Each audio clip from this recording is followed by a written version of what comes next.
সাকিব আঙ্কেলের সাথে আমার অবশ্যই কাজ করার ইচ্ছা আছে। তার অভিনয় অনেক সুন্দর, তার এক্সপ্রেশন অনেক ভালো। শুভ আঙ্কেল তো অনেক বেশি ভালো, আমাকে একদম বাবার মতো ট্রিট করেছে। আরফিন শুভ আঙ্কেল অনেক বেশি কেয়ারফুল, সে আমাকে এত বেশি আদর করেছে বলার বাইরে। থ্যাংক ইউ এটার জন্য যে আপনি আমাকে বলেছেন তোতা পাখির মতো কথা বলি। আমি আমার বোনের থেকে শিখেছি, আমার বোন আসলে আবৃত্তি করে। তো আমার ছোটোবেলা থেকে আমি আমার সব বোনের থেকে শিখছি আর আমার মায়ের থেকে। আমার পড়াশোনা শেষ করে যদি আমি মিডিয়াতে ভালো কিছু করতে পারি তাহলে আমি একজন ভালো অভিনেত্রী হব। সিনেমা করা হয়নি, এটা ফার্স্ট সিনেমা, বাট এবার আমি রায়হান রাফি আঙ্কেলের সাথেও করেছি, শর্ট ফিল্ম বলতে পারি। এবার মুভি করা হয়নি, সমস্যা নেই, পরের বার করবো। এভাবে আমার নাটক করা হয়েছে অনেকগুলো, ওভিসি টিভিসি পিনিক করলাম, এখনও রিলিজ হয়নি। এখানে আমি শুভ আঙ্কেলের মেয়ের ক্যারেক্টারে জুই। শুভ আঙ্কেল তো অনেক বেশি ভালো, আমাকে একদম বাবার মতো ট্রিট করেছে। আমি ছোটোবেলা থেকে বাবাকে এত সামনে পাইনি, বাট সে আমাকে অনেক বেশি আদর করেছিল। আমি আপনাদের একটা কথা বলি, প্রথম সিন শুভ আঙ্কেল আর আমার, শুভ আঙ্কেলের ডান হয়ে গেছে কিন্তু সে যায়নি, বলেছে যে অদিতি শেষ হোক তারপর আমি যাব। তার মধ্যে মশা ছিল, শীত ছিল, রাত ছিল, আবার সে মেকআপ রুমেও বসতে পারতো কিন্তু সে বাইরে বসেছিল আমার জন্য। আরফিন শুভ আঙ্কেল অনেক বেশি কেয়ারফুল, সে আমাকে এত বেশি আদর করেছে বলার বাইরে। আসলে আমার অনেক হাস্যকর লাগছিল। অ্যান্ড মন্দিরা আন্টি আমার টিচারের ক্যারেক্টারে, সে আমার মা না বলতে পারি, আমার বাবার একজন ভালো ফ্রেন্ড। যে অবশ্যই যদি ভালো কোনো স্ক্রিপ্ট হয়, ভালো গল্প হয় তাহলে।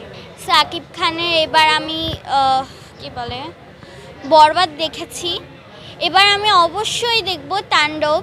আমার তো অনেক বেশি ভালো লেগেছে, এবার আমি অবশ্যই দেখব তাণ্ডব।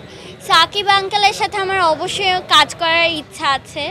তার অভিনয় অনেক সুন্দর, তার এক্সপ্রেশন অনেক ভালো।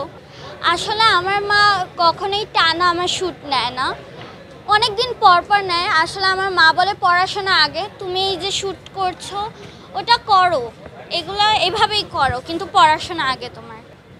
না, আমার সমস্যা হয়নি। অ্যান্ড আমার মা সবসময়, মিঠু আঙ্কেল যখন আমার মাকে স্ক্রিপ্টটা দেয়, আমার মা একদম ভালোভাবে গল্প পড়ে। এটা না শুধু এই গল্প, নাটক হোক, ওভিসি হোক, টিভিসি হোক, সব গল্প আমার মা একদম ভালোভাবে পড়ান।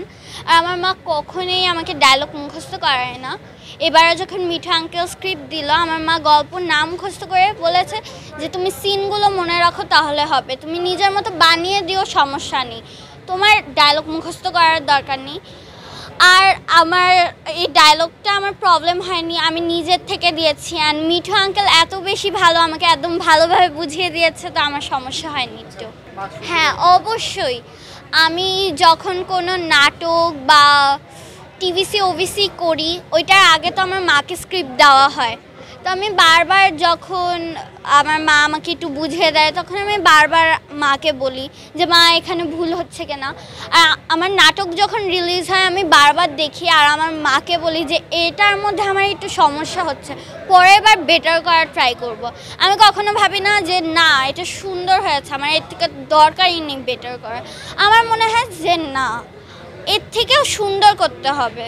সাকিব খান আঙ্কেলের সাথে সবাই যখন কাজ করুক, আগে যেমন আমি কাজ করলাম, আমার অভিনয় সুন্দর না, তাহলে তো কেউ আমাকে পছন্দ করবে না। আমার যদি অভিনয় না ভালো হয়, যেমন এবার শুভ আঙ্কেলের সাথে আমি কাজ করলাম, আমার অভিনয় যদি না সুন্দর হয় তাহলে কে আমাকে পছন্দ করবে।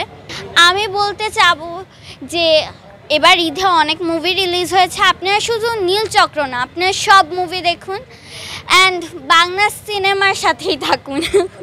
মেইনলি আমার স্কুলে আমার সাথে কেউই সেলিব্রিটির মতো না, আমি সবাইকে বলি যে আমি যতই শুটিং করি বাট আমিও একজন মানুষ, তো আমার সাথে এমন আচরণ করে না যেটা আমার মনে হয় যে না আমি মানুষ আর তোমরা হইতেছে, আমি মানুষ আর তোমরা মনে হয় এলিয়েন। এমন